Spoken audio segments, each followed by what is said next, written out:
everyone! I hope you're all having a wonderful day. Today there will not be a meditation, but I wanted to share something with you guys instead of something that I've been kind of experimenting with and something that I've had a lot of fun with lately. And since it's kind of the spooky, witchy, awesome season that it is right now, as you can tell, I thought that I might show you guys how to make a sigil and how to use that in what I call dream magic. So let's start off with what a sigil is. So basically, a sigil is a sacred symbol that you create through a specific intention using the letters from your intention. So to create a sigil, you're going to think of one intention or mantra that you want to use, whether it is I am wealthy, I am healthy, I am whole, like whatever kind of intention resonates with you and your desires right now, you want to write that on a piece of paper. So we have some sticky notes here, so I'm just going to use I am wealthy for the sake of the example, and you can use whatever intention you want to use for this as well. So go ahead and write out your intention. Okay, so I have the intention written down. It might be backwards for you guys, but it says I am wealthy. So now you want to cross out all of the vowels in this statement and write the rest of the letters underneath. So we're going to remove all the A or the A's, I's, E's, O's, and U's from this as well. We're going to go ahead and remove the Y as well. As you guys know, sometimes Y, but we're going to go ahead and remove that as well. So I'm going to do that now and write down the letters underneath that are left from the intention. So after I removed all the vowels, I have M, W, L, T, and H left from the intention. So now you're going to use the letters that are left over to create a specific symbol that represents your intention to you. So what I'm going to do is take these letters and create a specific symbol that reminds me of wealth, that embodies my intention. And you can go ahead and get creative with this.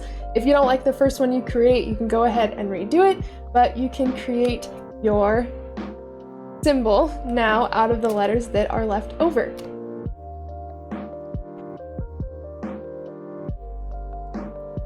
Okay, now I have created my symbol. So again, it might be backwards for you because of how I have my camera, but this is basically my symbol.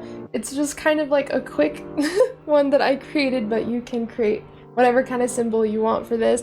I just incorporated all of the letters and I added a couple dots. I love threes, so I seem to add some sort of incorporation of threes in almost everything that I do because it's my favorite number. So I put 3 dots right there, and that is going to be my symbol for wealth. So that is my sigil now. So now you're going to charge it with the intention that whenever this symbol is around you, good things just seem to happen, or your intention starts to become more clear and frequent and keeps reoccurring in your life. So since this one's related to wealth, maybe I have this written on me, maybe I have this sigil on a piece of paper and in my wallet. Maybe I put it under my money bowl. If you guys have a money bowl, I'll show you mine really quick. You basically just have a bowl full of everything that reminds you of wealth. So I have like feathers in here, I have cash, I have some cool like Chinese seeds with some writing on them and then the symbol on the back. This one says success. I don't know what plant they're for, but I love just the seeds and the vibration of them. It just reminds me of wealth, especially with wealth, success, money, prosperity. So as you can see, these are perfect for a money bowl. I have my lucky little bumblebee charm in here, just things that remind you of wealth. You can also put essential oils in here, so I have a little bit of clove and cinnamon because to me that reminds me of wealth. So if you want, you can just create a little bit of money bowl. Every once in a while throw some change in there or whatever reminds you of wealth, and it kind of keeps that energy alive and keeps reminding you of wealth and stimulating your brain positively around wealth to have these kind of things around.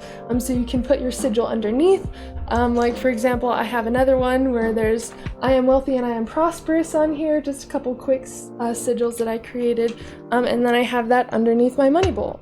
And it has been shown even in science that when we have a strong intention and attach that with an emotion, it is more likely to occur in our lives because we are programmed to experience it. We're on the same station of that experience or that situation or desire. So that's what this sigil is doing for you, is helping you channel your intention and the emotion of having your intention and having that symbol around you, because whatever we can train our brain to believe, it can conceive and achieve. So literally training yourself to know, okay, this is my wealth symbol. Once you start to have it around you more, you're going to be programmed more towards wealth and see little tiny forms of abundance or big forms of abundance just start to come in by having that around. So that's basically what a sigil is. And as far as dream magic, it's basically doing these kind of practices but in the lucid dream state. So as you guys know, I always talk about how powerful doing these kinds of things, or really anything in the lucid dream, is. Because in the lucid dream, we're face to face with our subconscious. Everything that happens in the lucid dream is 7 to 9 times more powerful in the waking state because we don't have to bypass the conscious mind. We are in direct contact with the subconscious mind. So imagine if we made specific intentions and created the emotion or drew out our sigils or something in the lucid dream, and in front of our subconscious, face to face with our subconscious, we created these strong intentions with these emotions. It would immediately go to our subconscious mind. We wouldn't have to convince ourselves of anything. For example, when we use hypnotherapy or hypnosis in the waking state, we have to learn to bypass the conscious mind to be able to implement these new ideas and positive beliefs and thought patterns and programming. But in the lucid dream, it happens so much easier because the conscious mind is basically separated from the subconscious mind. Even though there is consciousness in the unconscious state with lucid dreaming, we are able to literally reprogram our brain and rewire our brain directly, like so much faster. So that's basically what I call dream magic, because you can use different forms of magic like sigil magic or something like that in the lucid dream state for amplified results. And I've been messing around with this and it is super fun, and I'm running a lot of like lucid dream experiments, and it's just been so fun. And this is one thing that I've had a lot of fun with, and it has really made a difference on how I feel even when I'm awake. So definitely try out making a sigil if you didn't in this video, and try manifesting that in the lucid dream, or creating really strong intentions with emotions, or doing some sort of ceremony, as you will, in the lucid dream, and see what happens. Just like if you do like a full moon ceremony or a new moon ceremony, and creating these intentions and saying what you're going to let go and what you're going to bring in, do that in the lucid dream. See what happens to the dream when you're in it. See how you feel when you wake up. I guarantee you it's going to be different than any ceremony that you've done in the waking state. Alright guys, and that is all for this video. Please let me know your experience with sigils and what your favorite practice is to do in the lucid dream. And if you guys are looking to experience lucid dreams and induce out-of-body experiences in 30 days or less, make sure to check out the link in the description where you can see all my classes, courses, and mentorships. And we do have memberships unlocked on this channel, so if you are interested in joining memberships and having exclusive content, perks, videos, and other benefits, make sure to check out the join button by the description. Please consider subscribing if you haven't already and you like the content that I create on this channel, and I will see you all next time. And as always, I'm sending you endless love and endless lucidity.